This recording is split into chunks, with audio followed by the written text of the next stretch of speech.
Okay, guys, welcome back to a very special edition of the Coach Trap podcast. This week, me and Dan are going to go over maybe the biggest questions in coaching. So, Dan, I've got a question for you. 90% of coaches quit or fail in their first year. Why is that? I think most coaches they get it wrong. They think to be a good coach, what you need to do is do your qualifications and then help loads of people and then get loads of testimonials, loads of reviews, build up the skills. Whereas that's only 50% of it. The other 50% is actually just marketing yourself, getting yourself out there, getting on platforms, podcasts, all sorts of things. Because if people, it doesn't matter how good you are, if people don't know about you, you're not going to get paid. You're not going to have a sustainable business.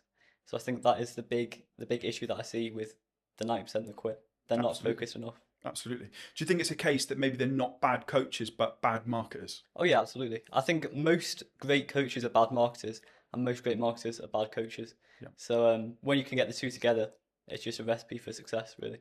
Absolutely. So look, I was that coach. When I first started, I was that coach who fell for that cliche: build it and they will come. Set up your profiles, create your ads, create that Canva mountain. Go on Canva, put the mountain picture on it, put the famous quote on it, and you expect them just to come. You expect them just to drop in your DMs, book on your website, and it doesn't quite happen. So why is that? Is there maybe like a misconception of what actual marketing is for coaching? That seems to me to almost be the biggest giveaway that a coach is new, or maybe they don't quite know what they're doing. What's your impressions on that? I think coaches either think marketing is really big and really scary and they can't do it, or they think it's really easy, you just have to post stuff and then people are going to instantly come to you. I think both of those are wrong. Both of them, you need to put in effort, but people aren't going to come to you instantly if you just post stuff. Yeah, So obviously you've got the DMs, you've got all sorts of different strategies, which we're going to talk about in this. But it's also not really complicated, so you can learn it. Obviously you're a great example of that. And yeah, I think it's just not overcomplicating it, but at the same time, not oversimplifying it. it's a really good way to put it. I think that, like I said, when most coaches go out there and they're brand new, they think build it and they will come. I remember that great chat we had with Katrina Frill, didn't we? Yeah. And you realise there's a bit more to that. We talked about that as being the bird of paradise dance, didn't we? Where you look at this as almost like human on human reaction, or not AI or whatever it might be. That how does the bird of paradise attract the other bird from the middle of the jungle back to its nest? It doesn't go to Canva, create a post, and put it out there and hope for the best. Hope that the other bird's going to drop in his DMs. There's a bit more to it, isn't it? That nurturing process from that cuckoo that goes out across the jungle to that magical dance in the middle, and then convince them to get into that finely perfected nest. All right. So let's talk a little bit more about that. That original call, that first thing that a coach puts out, I think hooks storytelling is mainly where one of the reasons or places that they go wrong. Yeah. So, what's some of the common problems that you see, and what do you think is a way to like a quick fix that to go about that? Yeah, so most people they're scrolling LinkedIn, they're scrolling X, whatever it might be, and they see so many other coaches giving tips and getting great likes, getting great views, and they think, I can do that. I can give loads of tips, I've got loads of experience. What they actually find out is that people don't care about the tips themselves, they care about the person, which is the big thing. And I think it's very difficult to start when you're not sharing about yourself, if that makes sense. So most coaches will be too shy and they'll just share tips and they're great tips, but they're not going to resonate with the right people because they're not talking about themselves. So, for an example, Rod, who we talked to a few weeks ago, he was an ex-rugby player. He was had some great experiences, great stories that we only found out about after the actual podcast when he told us about them, which is a shame actually because I think that the audience would love to hear that. Some of them would have really resonated with that and followed him, DM'd him, whatever that might be. But it's just a case of getting yourself out there. But I think there is a case for oversharing as well, and I think those boundaries and stuff. That's what you've been really thinking about recently, is how much should I actually share, um, to resonate that maximum amount. Absolutely.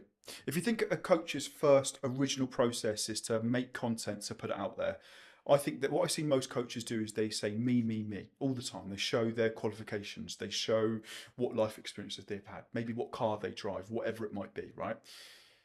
What it doesn't do is solve the problem of the potential client who's seeing it, isn't it? And that's the biggest problem. So if you're going to look at that in terms of, the bird of paradise dance, they're not so interested in the other bird of paradise. They're interested in what sort of life they can give them, what sort of offspring, how good that nest is, isn't it? Solving that problem. And that's the initial thing, isn't it? So how do you do that? Like how do you create a stop the scroll moment where it's not me. I've got this qualification, I've got this fancy watch, I've got this great lifestyle. You can have that, because that doesn't work, doesn't it? The art of storytelling. What is it that stops the scroll, that makes that person go, hang on, I like this person, they can help me? Yeah. So this is a case of niching down. I think you'll see a lot of life coaches who say, I'm going to give you a better life, I'm going to make you happier, or something really vague like that, and it just doesn't hit people well enough.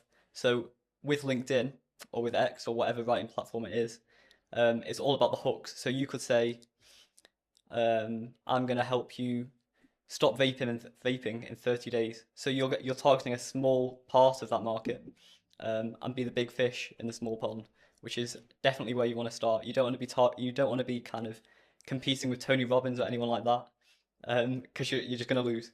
And that's why most coaches quit, because they're competing in too broad a market when they could actually be resonate with better people or more people, and just being able to help people and get in first before expanding to helping different types of people. Just solving that one problem and being really specific about what problem you solve, so that people see you on the feed and think, oh my God, that's me. I've got that problem. This guy can help. They follow you. They see a few more pieces of content. They DM you, and then you've kind of got a business. So I think, yeah, niching down is something that people are scared to do because it means commitment, and commitment means if you fail, it's your fault and you feel bad about yourself.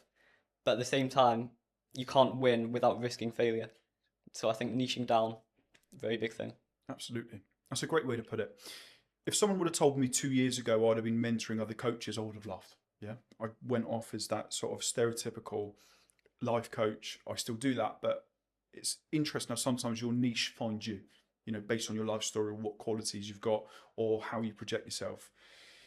And that brings me back, doesn't it, to the art of storytelling, niching down, stopping the scroll. There is a line, isn't there, to how much you have to be prepared to tell, what you're not prepared to tell. I've openly said that I'm not quite comfortable talking about my wife. I'm not happy talking about all of my past experiences. So how do you find that golden sweet spot of, this is the problems I've got, okay? I can help you with similar problems that you've got, okay? Trust me. Click on my landing page, join up to my email list, sign up for a discovery call or whatever it is. What is that sweet spot that we're looking for? For me, it was, do you remember the guy come to us who was the doctor? Yeah. And we said, look, that's not quite going to work. And he said, why? And I said to him, look, doctor turned life coach isn't quite going to work. Yeah. But what did work? We found something, didn't it? It wasn't so much about him. It was about what problems people are looking for that he can solve.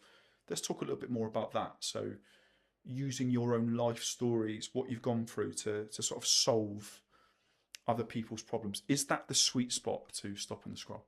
I think that's a big part. I think a lot of coaches get influenced by the content that they see from the gurus or whatever like that, and they kind of want to project themselves as invincible, have no problems, perfect.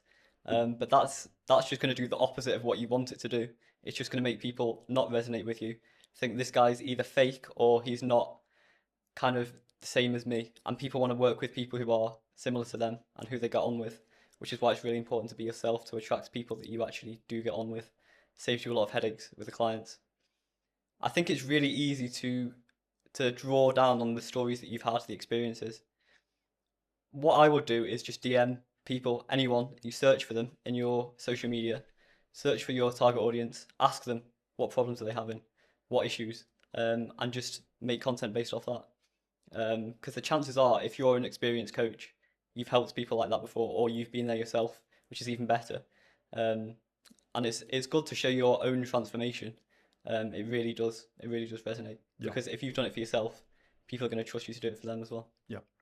That's probably the truth, is it? Sharing your own experiences, how that's worked for you, how that's helped other people, and then using that DM strategy, that content, to try and find those like-minded people. But for me as a coach, you can't lead others down a path if you haven't walked it yourself. I think that's crucially important. Yeah. The amount of 20-year-old life coaches I see, or people that are only ever sort of going into the start of life, how the hell can they teach others?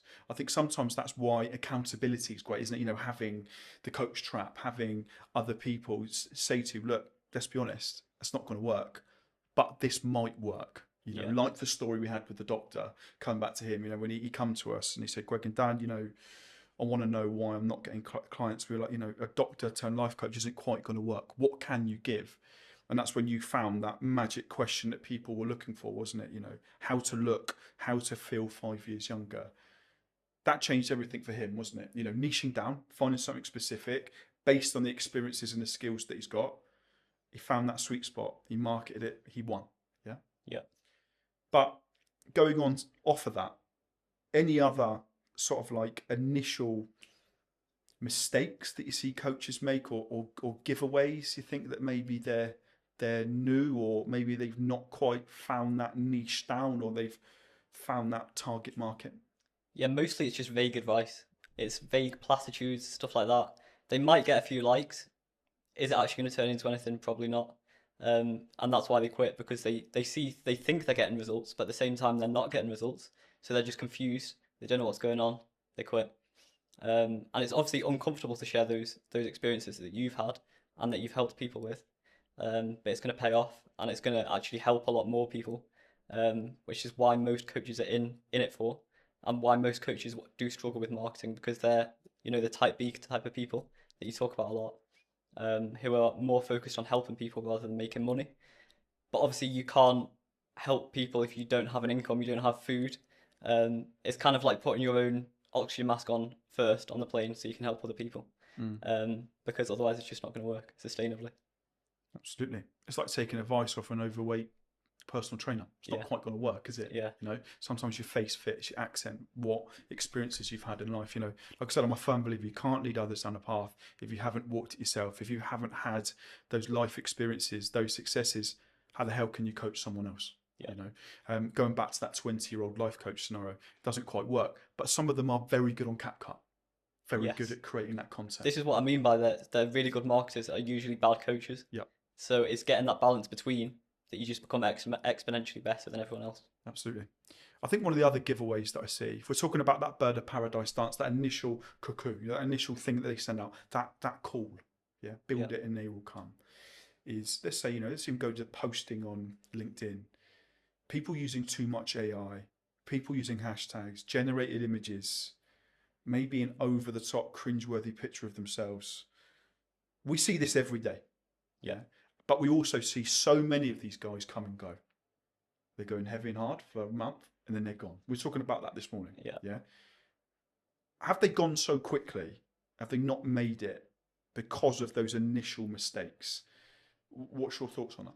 I think usually the reason they work really hard, whatever that might be, is they're focusing on the wrong thing. They're focusing on likes and views, which they do get, but they're not getting results from that. So they're not really incentivized to keep going. They think it doesn't work for them or whatever. They're special. That it just doesn't work. Social media works for everyone. There's like 500 million people on X. There's like nearly 1 billion people on LinkedIn. There's going to be someone or like a few people who you can sign as clients who are going to resonate with whatever you sell. Even if that's the most niche thing ever, it could be 1% of the 1% of the 1%. You're still going to have, hundreds, thousands of people who you could reach with obviously the right targeting, the right message, and showing all of the aspects of yourself the experiences and all that sort of stuff that's going to make them think, this guy's for me. I can't believe it. He's the only creator in this space, but it doesn't matter because you've resonated with them and you can help them. And that's what a business is. That's it. Resonating with them is the key, isn't it? You've got that amazing story, haven't you, of signing your first client after 30 followers. Yeah. When actually I think people chase trying to be viral, but not resonating. Me and you have met quite a few of these types who've got 50, 60,000 followers, but don't have a consistent client base. And then we come on to a few others that maybe have 1 or 2,000 or whatever it might be, but they're consistently landing. Yeah. So what is the difference in that content? Is it that they're not writing about me, that they're trying to speak to that specific person, or maybe not jumping on the bandwagon of what the gurus are doing, or using too much AI?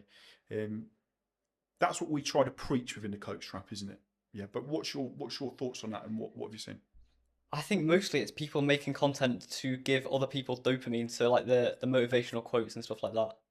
People like them, but they're not going to buy from someone who just posts motivational quotes. Anyone could do that, but they follow you. They keep getting the dopamine. They like it. Whereas the people who are signing clients with 30 followers, or they've got specific hooks which are giving the dopamine for that specific person, thinking this guy can actually help me. Obviously, Twitter has changed a lot since I signed a client at 30 followers. It's a bit ridiculous, really, if you think about it, because I was a ghostwriter with 30 followers. But everyone starts somewhere, Yeah. and you have got to start somewhere, and you have got to at some point attract the right people as some sort of percentage of your followers that will actually buy from you. Sometimes they don't even have the money to buy from you, so it's kind of pointless posting for those people.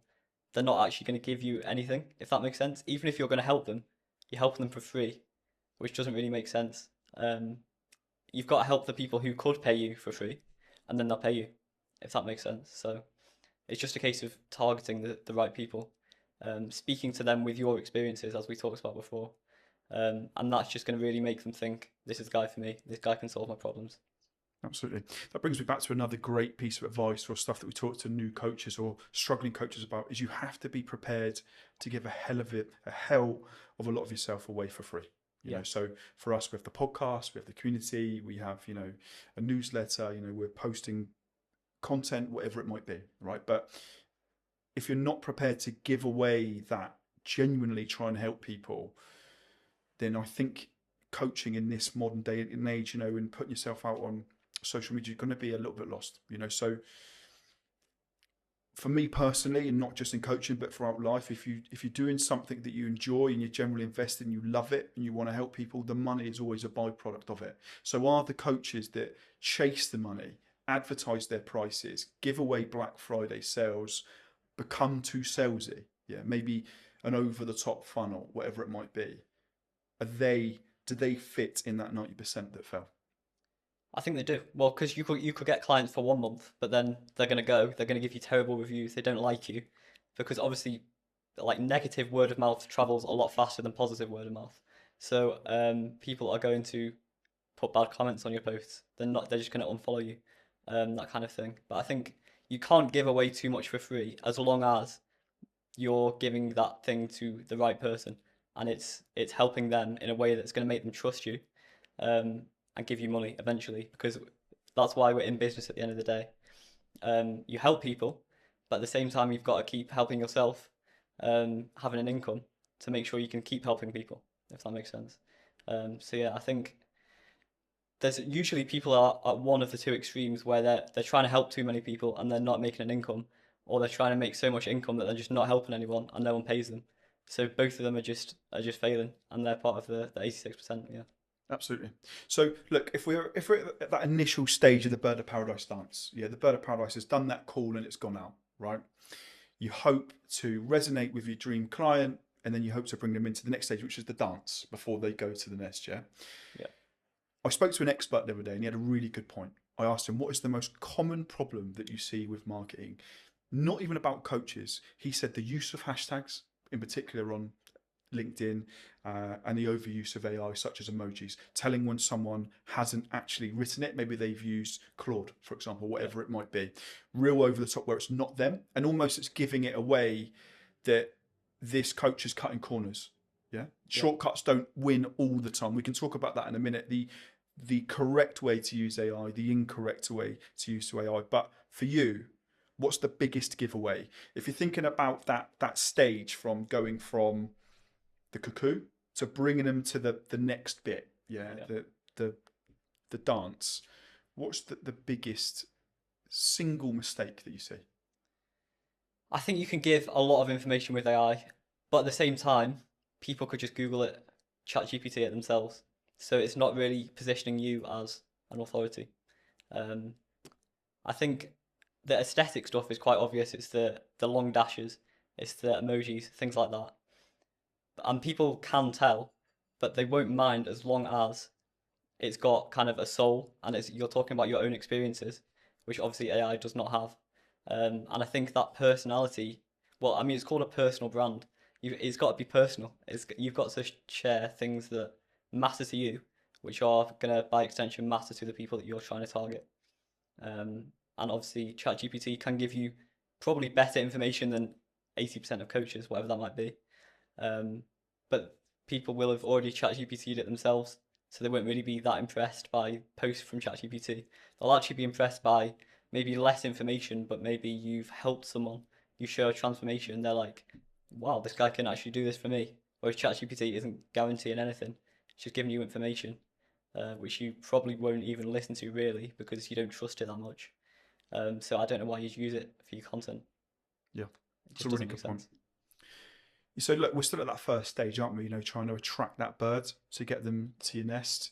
For me, I think the biggest single mistake that I see, and I see it so many times, in particular on LinkedIn or X, are broken links. I cannot believe it. Yeah. When you're actually interested in something that they've done or they've posted, and you click and it brings you to nothing. Yeah. And you're thinking, again, it's a shortcut, isn't it? It's like, or you know, you're giving away that impression that you can't even solve your own problems, let alone anyone else's. You know, I remember a great one as well when we had Jimmy Gibson. He was a great guy, wasn't he? Yeah. Yeah. And he had a really good point about writing 25 comments a day on people's LinkedIn. Yeah. But if you're going to do that, how many people do that with AI? Will that shortcut you? Will that, you know, you've openly said this to me before, yeah, about how I comment on other people's posts. It could impact on my own personal branding, yeah. What's your thoughts on that? Any other sort of like initial issues that you see at that first stage, if you like, of the bird of paradise dance? I think the issue with AI content and AI comments is people try and use it to do less. So they ask ChatGPT for comments so that they don't have to do it themselves. They do the same 25 comments, but they're just worse comments. What AI is actually for is for you to do the same amount, the same quality of comments, so your comments, feed them that. They're going to make it 100 comments, 200 comments. It's to increase scale rather than to decrease the workload. Um, Obviously, people are lazy inherently, but if you're going to use it to do more rather than to do less. If that makes sense. I think with comments you can actually get away with some AI, but at the end of the day, you're not even talking to these people. They could message you and you wouldn't even know who they are. And I think that's a big thing is the human connection.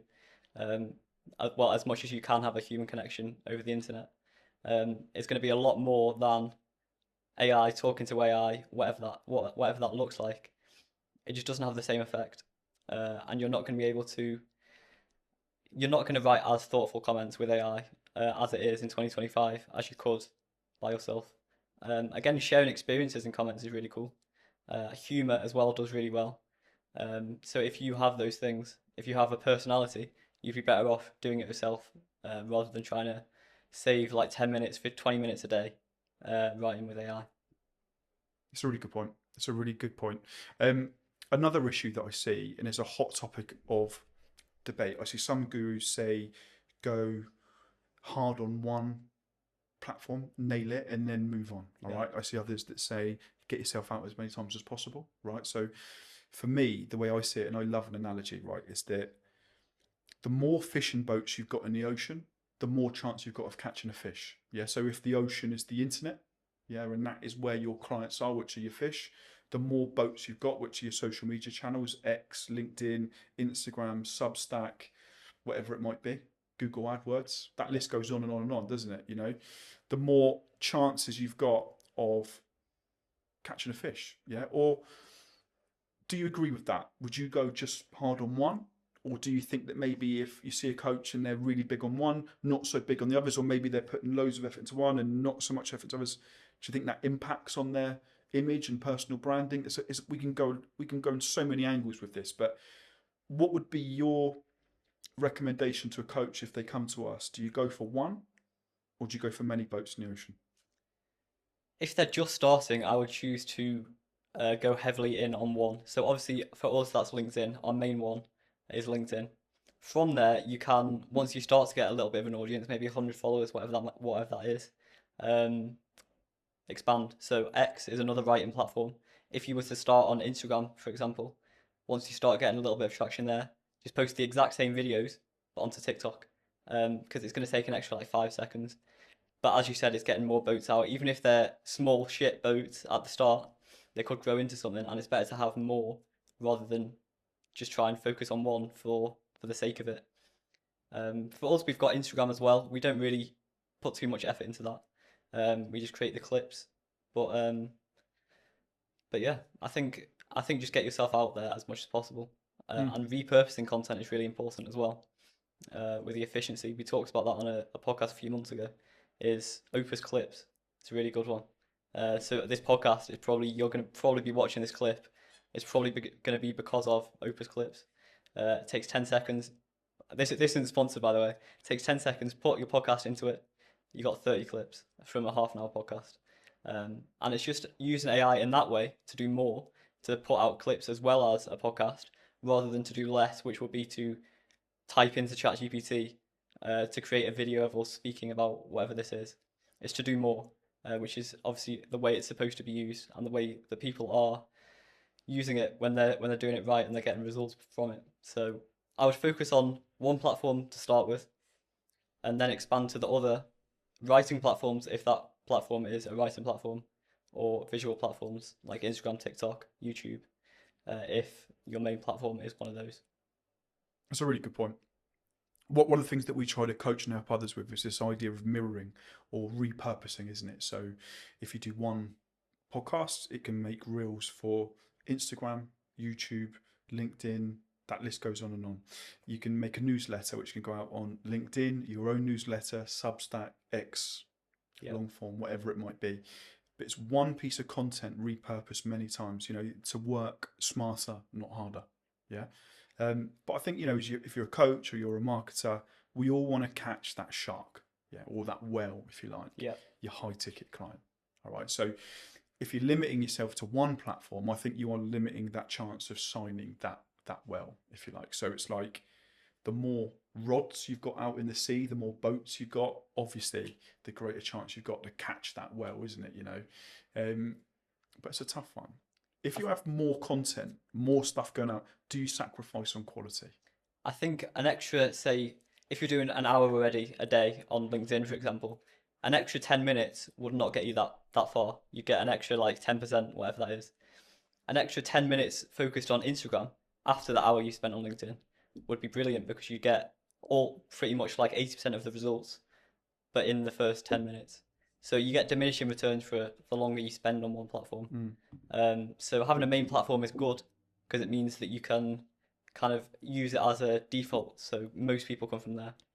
And the other thing is actually you can get banned from platforms without really much explanation. Yep. I know a lot of people who've been banned from X for no reason. Yep. And they've just had to start from zero again. They had nothing. They had no LinkedIn, no Instagram, nothing. When you have got multiple platforms, you'll have the same people potentially follow you on multiple platforms. You can tell them, this is my new X. After I got banned, they'll follow you. You'll build up much quicker. And you also won't lose all of your source of leads overnight. You won't have to worry about that. So that's another thing, is spend that 5-10 minutes on the other platform, second, third platform. It's going to give you much better returns than an extra 5 or 10 minutes on your main platform. Yeah, that's a really good point. I think if we're moving slowly along that chain of events, that cuckoo's gone out to the bird, you're trying to nurture it now to this dance stage. Yeah. We're talking about multiple platforms or using one platform, different boats. Quality over consistency, or is it the other way? Is it consistency over quality? Now, recently I've heard a lot of gurus talk about this, Alex Hormozi, even Stephen Bartlett talking about his own podcast, right? What is your best piece of advice? So we met a guy, didn't we? And he openly said, I spend 4 hours a day creating content. We met that person who has 50,000 followers. Yeah. Recently. Doesn't convert. No clients at all. So what's your thoughts on that? Is it consistent every day, little and often, if you like, build up a schedule? or do you try to build that crazy big event, that lead magnet? Does that lead to burnout? I mean, if it takes 4 hours a day to post your content, you're doing something wrong. Absolutely. You haven't got any systems in place probably, and if you have, you're doing either too much content, which is a thing. If you're posting 20 tweets a day or like five LinkedIn posts a day, it doesn't matter. So as I said before, diminishing returns. That's the big thing here. I think I think most people are posting either too little or too much. So it's getting that balance, as with a lot of these things, it's getting the balance between not sacrificing for your current clients. You want delivery to be number one, but you also want to get more clients in eventually. Um, but if you're spending probably more than an hour and a half a day on content, and you've got clients already, I would be saying, hang on, what you doing in that time? Because obviously, for us, we spend about an hour a day, and we split that into three 20-minute sections with the comments, the posting, and the DMs. And if you're starting out as well, you won't even be replying to comments because you won't have many comments. So you can turn that into half an hour. But I think you shouldn't be spending more than an hour and a half on content, and it just gets boring as well. Like coaches don't like posting content most of the time, um, but it's a necessary evil that you have to do it to help more people and to build an income for yourself. Just don't spend ages on it. Just make it enjoyable for yourself, and that's going to translate into your content as well. So people can see when you're enjoying it, and you can't force creativity either. Yeah. So yeah, I think that's a big thing. That's a really great point. For me, if you look at coaches being type A and type B, difference between extrovert and introvert, I've openly said this before, the difference between Coach Carter and Wolf of Wall Street. Yeah, marketers of Wolf of Wall Street, they love that. Not necessarily great coaches. Yeah. Coaches are, Coach Carter, they want to spend time coaching, yeah, not making content. It's finding that sweet spot. But if you don't make the content, you're not going to attract that bird to your nest, are you? So for me, if there's any new coaches, and I'd love to know your thoughts on this, we can go back to talking about my own campaign and how we change that, right? But if a new coach is going to come to me, I would tell them 66 days to create a habit, right, of creating a schedule. Don't expect to build any sort of authority without 100 posts. What's your thoughts on that? I think at least, if not more. Yeah. You can't expect to like people to trust you overnight. I think it's 6 to 7 times people want to see you before they actually trust you enough to send a DM, buy from you. And you've got to be consistent with it. Obviously, you've got to be consistently good as well. If you're consistently showing up on their feed and they think this guy's rubbish, I can't be arsed reading this, they scroll past. There's no point being consistent then because you're being consistently rubbish. Yeah. You've got to be consistently good. So first, be good. Create some good content that resonates with people, as we said before, resonates with the right people that can buy from you. They have the ability to do that, and then you can scale it up with AI, with more time, with more effort. Yep. Once you actually know what you're doing and you know it's getting results. That's a really good point. Yeah. Going back to that quality over consistency, if you think about, that 90% that quit or fail and why, many of them look at themselves, they're worried about how much they can put out. But we found out, didn't we, that before someone wants to buy, they need to see you 6 to 8 times. Yeah. So some gurus will say post 3 times a week, a mix of one carousel, one video, one whatever, one platform, right? For me, personally, I try to post every day on every single platform. One, because I love it and I want to give value to the people that I'm helping, yeah? What do you think about that? Is what I'm doing maybe too much? Is that maybe not quite a good system that maybe a new coach or someone who's trying to mix between a full-time job and being a coach, that's quite impossible to keep up that level of consistency. So, we found Opus Clips, that's amazing, yeah? And newsletter, emails, incredibly important in terms of that nurturing space, yeah? If we're talking about getting the bird from the bird of paradise dance, if you like, to the nest now, yeah? But what's your thoughts on that? What would be your magic advice? I think people need to think about what type of coach they are. So obviously we are coaching content for coaches. So if we had 7 followers and we posted every 2 weeks, it would just look a bit silly because we're actually teaching this. We're supposed to be good at this. We've got to show that in our own content. because you're your own best testimonial. If you're maybe a life coach or personal trainer, something like that, people don't really mind how much you post as long as they keep seeing you and they keep building that momentum of trust with you. Because if they see you 6 to 8 times, but that was over the course of 9 or 10 months, they probably won't remember your last post.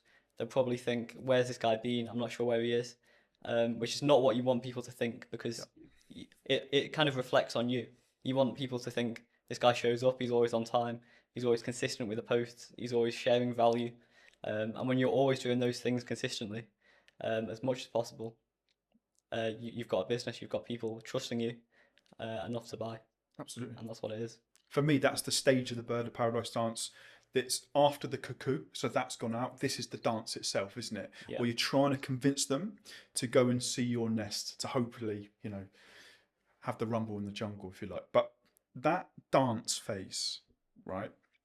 For most coaches, that's a lead magnet, right? The biggest mistake I see, and I'd love to know your input on this: free blueprint, free PDF, sign up to my whatever, all right? Is that too salesy? Going on to the idea that I said, the difference between Wolf of Wall Street and Coach Carter, where coaches are more in that Coach Carter, don't want to appear salesy, want to actually help people. I can almost tell when a coach has worked with a marketer, because that's the approach, right? But actually it doesn't quite fit their profile, does it, right? So what's some of the biggest mistakes that you've seen, or the biggest sort of like, hang on, that doesn't quite fit the person, all right? In maybe what would you do? I think that'd be a great chat, wasn't it? Is you need the lead magnet. Yeah, that's your dance, isn't it? Right? We're trying to convince them. What would you recommend there? And what's the biggest mistakes that you've seen? The lead magnet is kind of to seal the deal between converting trust into clients, into money. Yeah.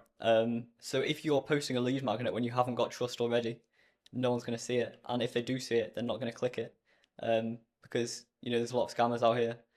Even if it's free, it's still a little bit of effort for them to click it, open it, read it, whatever that is. And people need a reason to click it. So if they've seen you before, if you posted content before, they're like 100 times more likely to click it and actually get the value from it. With sharing the value in it, I think you can't give away too much. I think you could give away everything and they still come to you just for the ease of it, the guarantee of results, and just making sure that they're doing things correctly. Because for most coaches, all the information, or like 90% of the information, is already on ChatGPT or Google. They come to you for the personal touch, and I think that's what people miss in content, is adding that personal touch. They do it with AI. They don't talk about themselves. They just talk about tips. It's not going to cut it, because you need to be a person, personal brand, to actually get people to resonate with you, and to buy from you, which is what the lead magnet should be, is capitalizing on trust to get clients.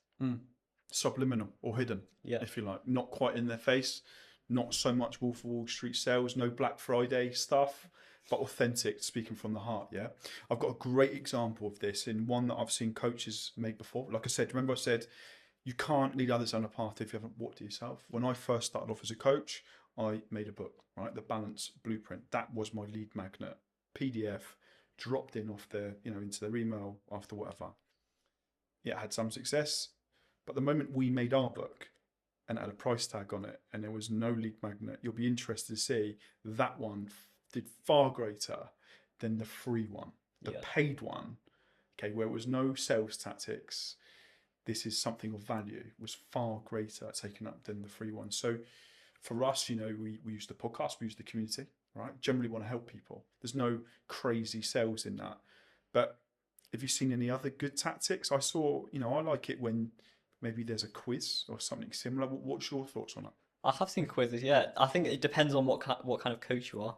A quiz for maybe a personal trainer trying to diagnose a problem or see what they can help the clients with, what their goals are, that kind of thing. That's cool. And the more interactive, the better, really. So if it's just like words on a page and a lot of information and no real like what to do next after you've read it, that's not gonna succeed.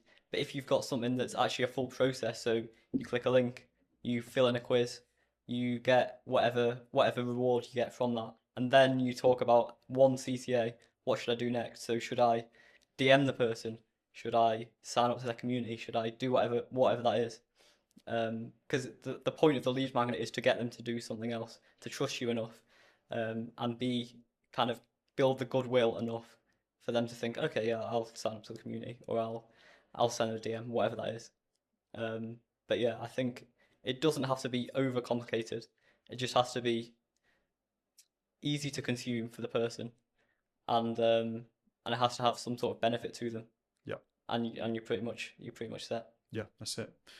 Benefit to them, subliminal, not in your face. Okay, so going back to that part when I said, the free PDF book did well, maybe not as well as it should have done, or I thought it was going to do. We created an email series. Yeah. Yeah. Didn't advertise it.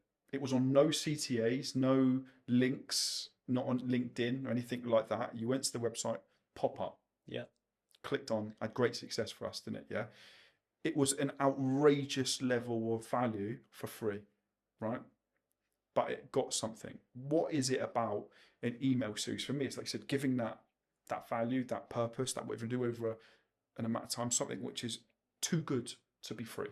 Yeah. Yeah. So is that the greatest lead magnet? If you're considering that before someone buys, they want to see you 6 or 8 times, is that the greatest part of the Bird of Paradise dance? Is that the thing that makes that light bulb moment where they suddenly decide to come and see your nest? Let's talk a little bit more about that. Yeah, I think the reason our email series did so well is because we didn't advertise it. When people clicked on the website, everyone saw it because it was a pop-up. You've got to think the people who are on our website, they've already seen us somewhere to get on the website. They already trust you enough. And all they're doing is giving you their email. And they got like, how many words was it? Like 3,000 words of just pure, like, how do you actually build a coaching business with content, all of that stuff. And it did so well because they already trusted us. Yeah. And we didn't even need to talk about it really, because you can oversell things, and usually when people are trying to say this is really good, please buy it, and they're talking about it all the time, people think that's going to make people go, okay, yeah, I've seen this 5 times now, let's click it. If they've seen it once and they haven't clicked it, the chances are they're not going to click it. Yeah. It's just going to make you look salesy, make you look desperate, and usually those lead magnets aren't really good anyway. So the people who do click it don't really like it that much. They just close it and never to be seen again. So it's a bit of a waste of time. So I think just building that trust before you create the lead magnet, that's really important. That's the biggest thing that's going to impact the success of it. Absolutely. What I love about an email series as a lead magnet, right? Even when we were making it, I'm thinking, wow, we're giving away a lot here, right? Yeah. But we generally wanted to help people. It wasn't about money. It was about genuine value, right? But what I loved about it more than anything is then the people that you get on the discovery calls, they pretty much already made their decision. Yeah. Because a big issue for coaches is time wasting. Whether they're marketers or whatever they might do, dropping into your, Calendly or whatever it might be, booking up your spaces, actually taking you away from earning money, wasting your time. What I love about that is it almost cuts through that sort of a process. You can see who's opted into the community, who's opted into the email. Once they're on to that discovery call, you almost know they've seen you 6 or 8 times already. Yeah, they've made that decision, haven't we? So look, I think we're moving quite nicely across this Bird of Paradise dance. So we've had the cuckoo, all right, and then the next bit was the dance, talked about the lead magnet and whatever it might be. But we're going on to the next bit. So I think a common problem that I see, right, is coaches spending too much time on content. For me, it's 10% content, 90% DMs in terms of actually converting, between actually getting to that stage of the rumble in the jungle, in the nest, yeah, through the Bird of Paradise. So what's your thoughts on that? Do you agree about that? Is relationship building more important than creating content itself? As you said, coaches are always, or most of the time, type B, so they don't want to seem salesy. And obviously, a lot of them, especially the ones that we've talked to anyway, on previous podcasts as well, have had issues with dropping in the DMs. Even when people have liked their post before, they're like, "Oh, I don't want to DM them really." I think that's more of a mental block than anything. Yeah. They've seen you, they've liked your post. You can help them. why wouldn't you DM them? Yeah. It's changing that mindset from I'm trying to get a response from them to I'm trying to actually help them. I'm trying to give them something rather than try and take their energy or their time or whatever that is. It's giving them help. And the worst case is you get ghosted. The best case is you get a new client. So I think it's really easy. Warm DMs especially. If you're not doing warm DMs, I think what's the point of posting content? Because you're only getting like 10% of the results Yeah. from the content itself.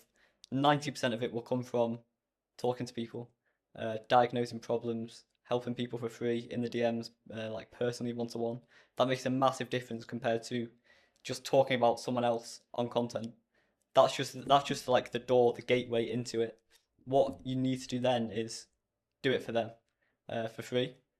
Get them on a call, because obviously you've shown that you can help them, and pretty much it just sells itself. So you don't even need to be that good at sales.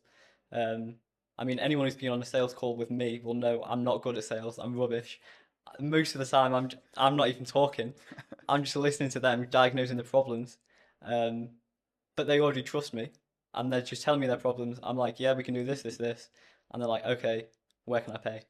And it kind of sells itself. So you can be so good at marketing that you don't even need sales, but you can't be so good at marketing that you don't need to deliver for your clients as well. So the two things you need are just to be a good coach, to be an okay marketer, and that's going to get you far. I mean, most coaches are either 95% good coach, 5% good marketer, so rubbish marketer, or they're 95% marketer, brilliant marketing, but they can't deliver, they've got 5% coaching. When you get both of those to even 50%, it's just going to grow exponentially compared to if you were at the same percentages, but they're like that. If they're like, even if you're a little bit better coach and you've got some solid marketing, um, your thing is going to sell itself really. And the positive word of mouth on top of that, you're set up for success. More chance of landing in the nest. Yeah, If that makes sense. there Yeah. you go. You said something really interesting about discovery calls. I think that would be a good point to go on to, isn't it? This idea of how do you actually convert, right? So the content's one bit, and that's incredibly important, right? Of course, is a dream. You want them just to see the content and buy, and that's what happens if you have a product, yeah. If you have a book or whatever it might be, Yeah. but coaching's slightly different, isn't it? Yeah, Buy you've a got to ticket. build that relationship. That's right. How do you catch a whale? Yeah. And that's part of that nurturing process, because you don't just reel in a whale. There's going to be a lot more to it than that, you know. So that's what that process is about. I loved what you said about discovery calls, right? Because most coaches I've seen, and I've watched lots of discovery calls, okay, most coaches go, me. I'm Yeah. this special. I've got this qualification. I've done this, right? But it's not about them. You know, we've openly talked about this being like the hourglass. Yeah. You bring them in, 10% you, 90% them about their problems, or you listen and you answer. Yeah. Actual coaching itself. That is just one of the biggest problems I see is, again, coaches thinking too much about themselves. Yeah. Not about their clients' potential issues, right? So out of all the ones that we've seen, when it's all about me, most of them opt out, don't they? Most of them don't sign in. The ones who sign actually think, actually, no, I feel listened to, he's heard the problems that I'm going through, he can help me. And I loved what you said there about discovery calls, but I still think, you know, if we're looking at that landing at the nest part, and let's say that your nest is your social media channels, your website or landing page, right? Yeah.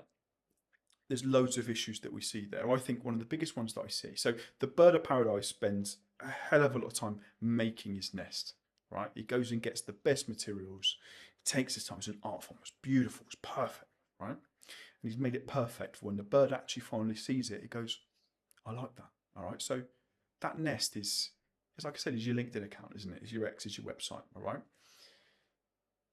For me, the biggest issue that I see are coaches using a website over a landing page. Too much me, not enough them.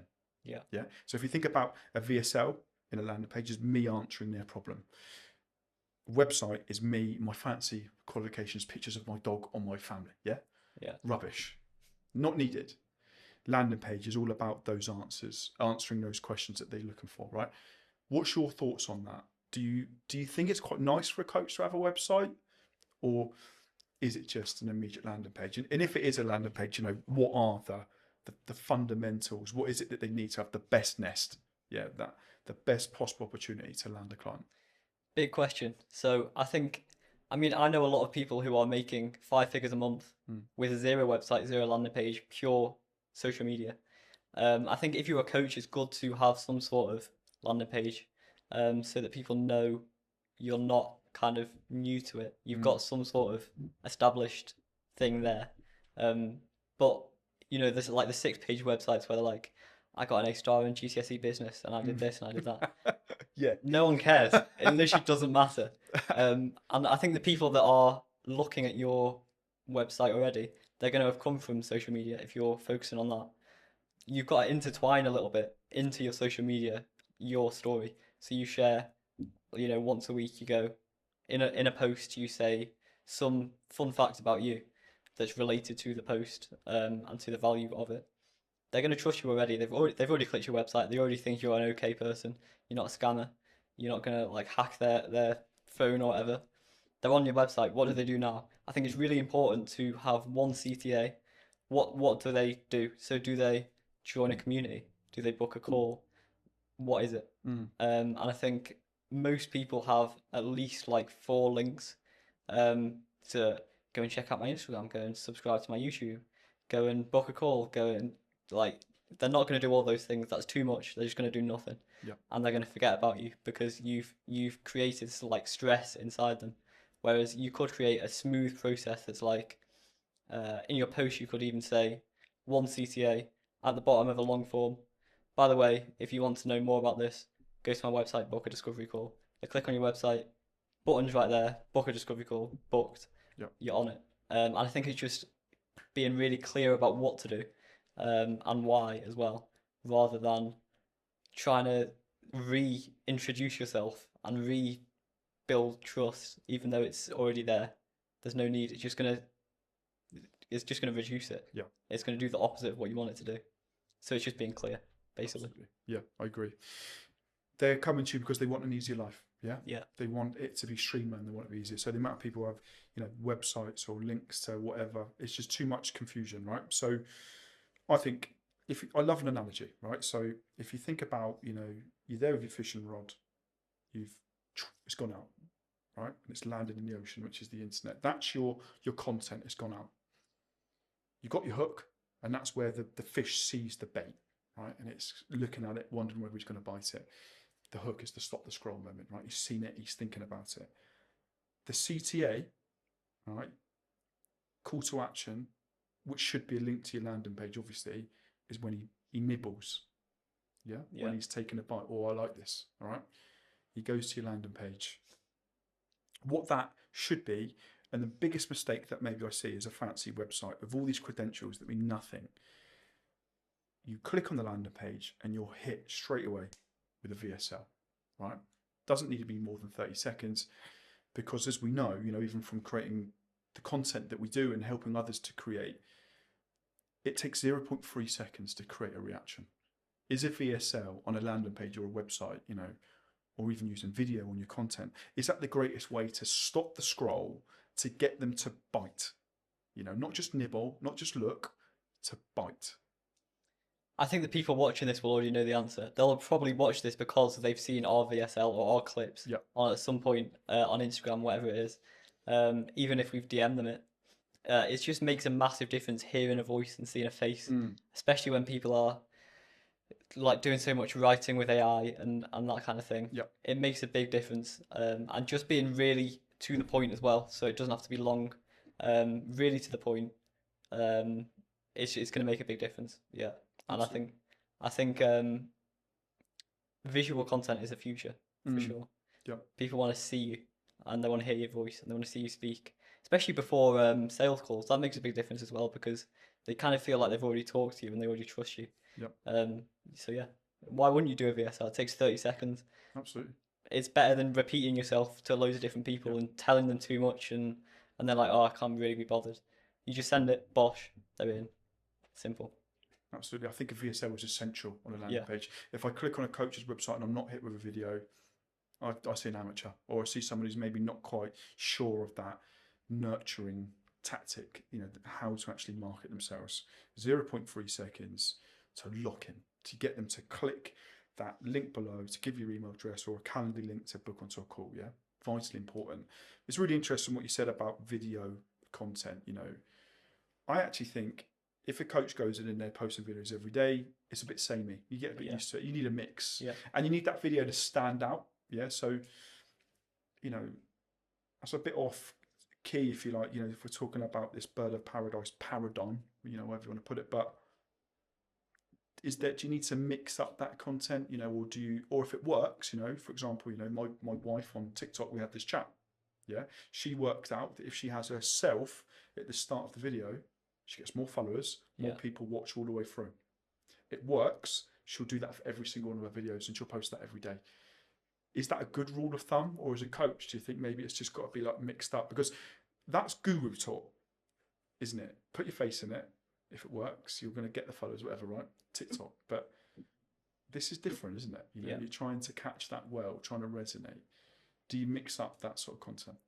I think if it works, you've got to ask yourself, why does it work? So with your wife on the front page, why does that work? Well, people want to see a person that they want to connect with, and then the video after that will kind of resonate a lot more because they know it's like a personal experience rather than just like a generic thing. So ask yourself, why does it work? If it works for the reason of attracting your ideal client, do more of it. Why wouldn't you do more of it? And then, until it doesn't work, just keep doing it. But also, don't get stuck in the trap of only doing that. I would keep experimenting on the side. So say if a hook works on LinkedIn, you could keep doing those hooks, those similar hooks on LinkedIn. But every couple of days, you could be like, try something new. Because it changes all the time. I think the X algorithm updates every like 2 weeks, something like that. It's just ridiculous. So it's sticking to the basics where you are providing value, hooking in the right people, pushing them to a CTA to the right places, and talking about yourself. But then also mixing up the wording, mixing up the visuals, the images, just to see what works that day, and it can change day to day. Mix it up. Yeah, that's the truth of it, isn't definitely it? Mix it up. Don't stick with everything, because obviously different types of learners. You know, if you think about audio, visual, kinesthetic, maybe that's 30%, 30%, 30%. It's not just 100% are gonna tune into a video. There's all different types of people, and you've got to resonate with different types of the market. And it makes it more interesting to you as well. Absolutely. So to create different stuff. Yeah. Keeps it good. Yeah. I think we're at a good point now. You know, we've talked a lot about, you know, some of the common areas. I think there's one last big one, right? Before we lead into, you know, 90% of coaches quit or fail. How would you be the 10%, right? Who succeed? A common mistake that I see on everything that we do, apart from our book and our audio course, which obviously we've outsourced, we hide our prices, right? And a part of that is psychology, that it's not about money, it's about genuinely helping people. What for me coaching is, as a coach, you have to be putting yourself in a position to help people, not worrying about your bank account. We talked about this, is that pink Lamborghini Dubai analogy. How many people do we see on X or Instagram portray that lifestyle, right? When you know they've only rented it, or they've just seen one in the street and they're taking a picture of it, right? So as a coach, or if you're on X or whatever, right, do you advertise your prices? But before that, you know, if you are going to do that, the biggest misconception, I think, the biggest lie in coaching and marketing, or charlatan angle behind it, where it's a bit ugly. Something that I don't like is when a marketer will say, I'll get you 30 leads a month. I'll make you 10K a month, right? Yeah. It is complete. It's rubbish, isn't it? We can bleep it, can't we? Yeah. So if you get a marketer or someone say, I'll give you 30 leads a month, or I'll make you 10K, it's rubbish, isn't it? It usually is. Yeah. Yeah. It isn't true. Or it's built on a massive ad spend. Do you remember the guy we had that dipped into my DM saying he'll give me this amount of leads? Yeah. And I took it away, didn't I? I worked it out that I would be working 100 hours a week if I had that amount of clients. It's not physically possible. It was a lie. So that isn't true. And that's what the coach trap is built on, isn't it? Don't fall into the coach trap. Yeah. Maybe don't listen to all the gurus. Listen to, you know, some of them obviously got some great stuff, but what works for one person actually isn't necessarily going to work for someone else either, is it? It's finding that sweet spot. But money. What's your thoughts on that? Do you advertise it? Do you openly say about you know, the guy I saw some the other day, I will make you 4 times more productive, right? No, How do you you even can't. measure that? No, you can't. Yeah, exactly. It's not measurable, right? I will, you know, 10x or whatever. No, no, no, you can't, right? So, but does that catch people's attention, or does that make them think that's a charlatan? I can't trust that person. For me, I don't talk about money. All right, I want to work with people that want to work with us, right, and vice versa. And sometimes I think at that level, the money's not important. Not important. They want that relationship. Yeah, right. But what's your thoughts on that? I think it really depends with the advertising prices. Mm. It depends where you're advertising them. So if you're posting on X saying, by the way, it's £299 a month for my coaching course, you can book here. Okay, it's a bit random. You don't want to just pop into someone's feed and go straight into that. You Yep. need to warm them up a little bit. Yep. If you were just like in the DMs, they're asking how much it is. Of course, you say how much it is. You're not trying to like catch them out or anything on a sales call.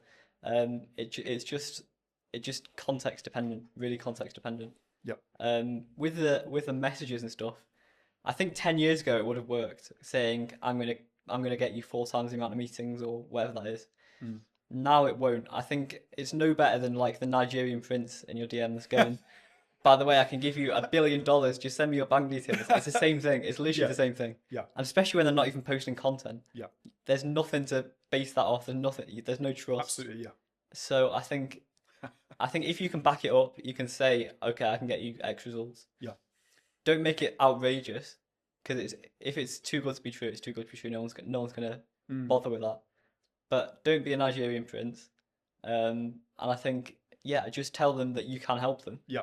And show them that you've helped other people before. Get them on the call. Then you can talk about that, rather than dropping in with outrageous statements that I get like 5 times a day anyway. So it's outrageous, but it's standard now. So it just blends in. So it's kind of the worst of both worlds. Absolutely.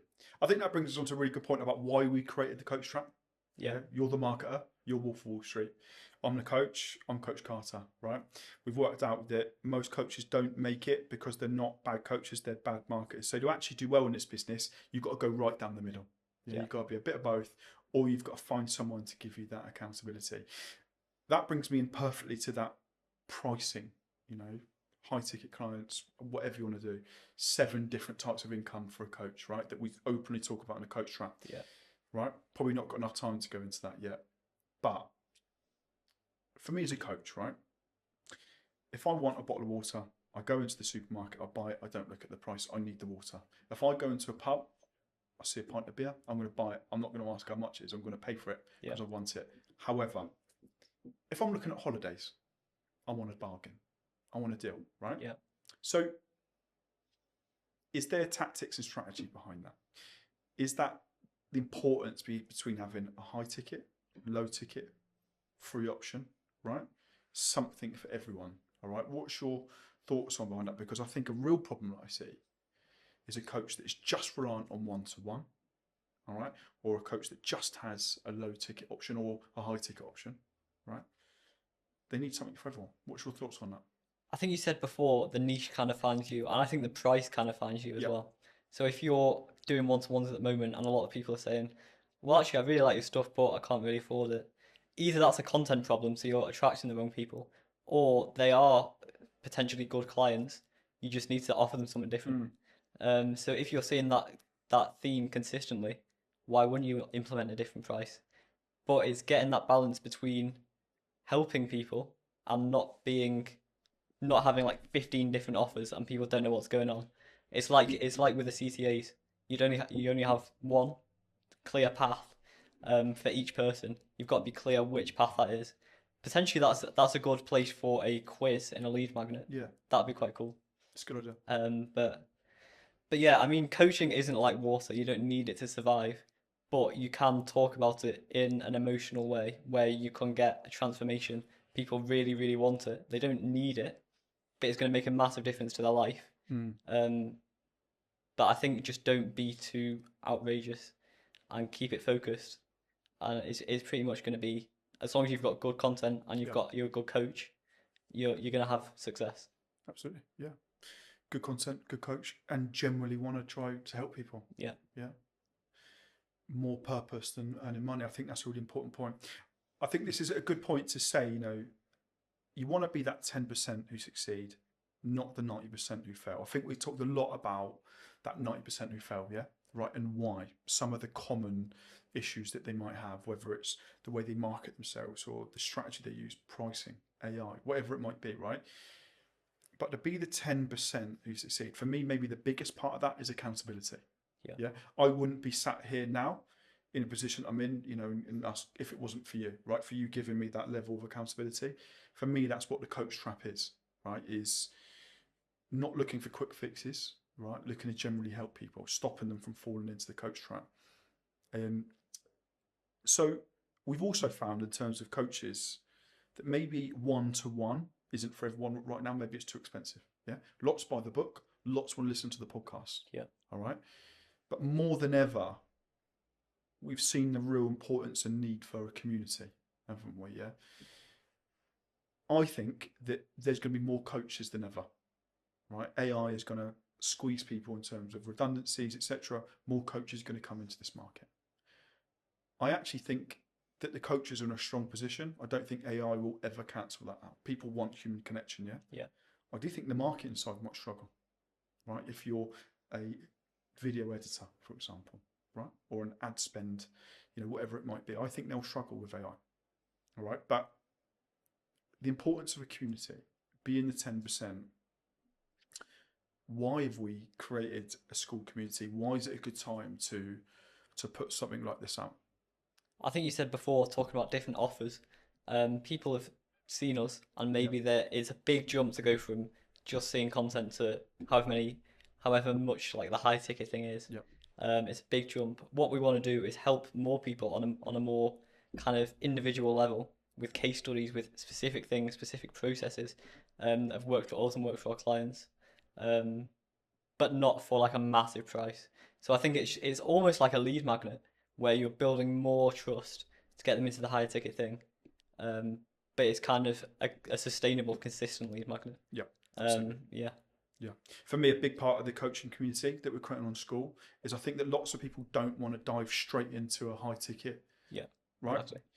There's life, right? They have a family to run, bills to pay, whatever, right? Sometimes that's a little bit too much, but they want little and often, right? They want to feel that someone is supporting them, that they're there, that there's someone that they can reach out to.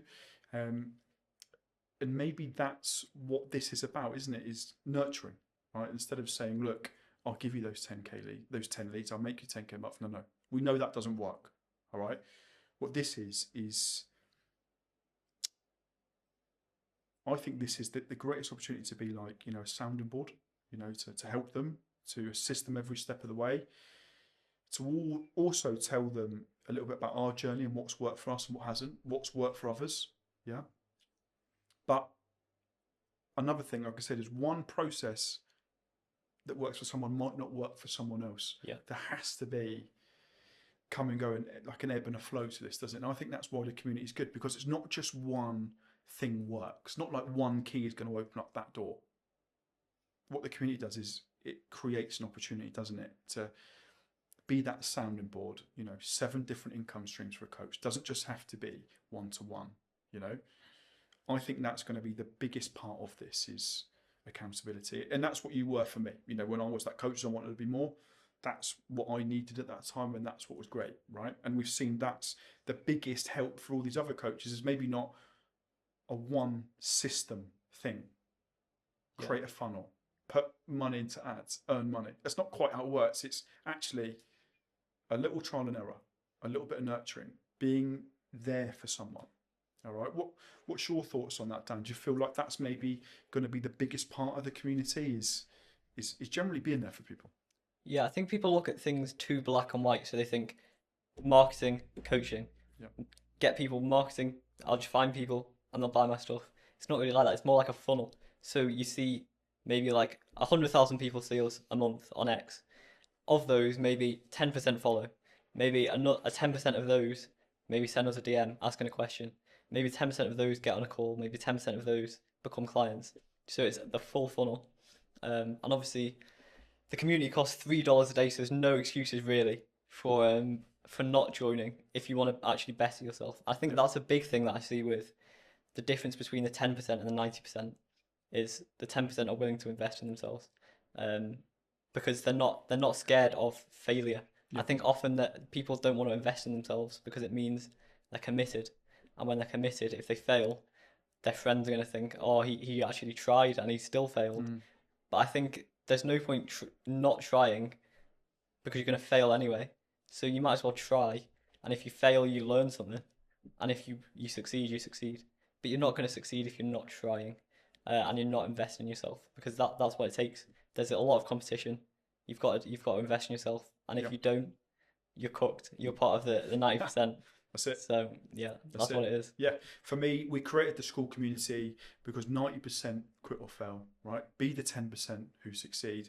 We understand that maybe there's a difficult time in life at the moment and money situation is different for everyone, but we generally want to help people. Yeah, so being that 10%, and we want to make that number less, obviously, don't we? You know, we want to create something like this so it's not 10%, so it's 6%, well, even more than that, 10, 12% who succeed, yeah, whatever it might be. We want to make that 90% that fell smaller. But what sort of things are we going to cover? What does a coaching community actually look like? Yeah, so ours is going to be really good. We've got, I promise, we've got courses.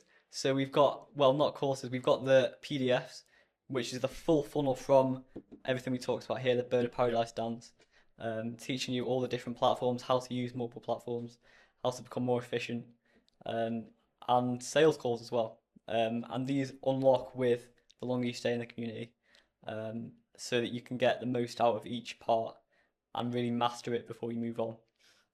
On top of that, we've got the live sessions, Q&As. Any questions you have, we'll answer.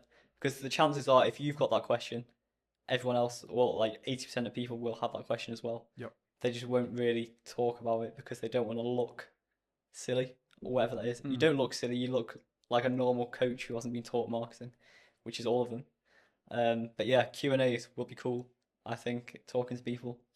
And then on top of that, we've got obviously the community itself. So we've got coaches helping coaches, helping each other, telling us what works for them, context dependent stuff.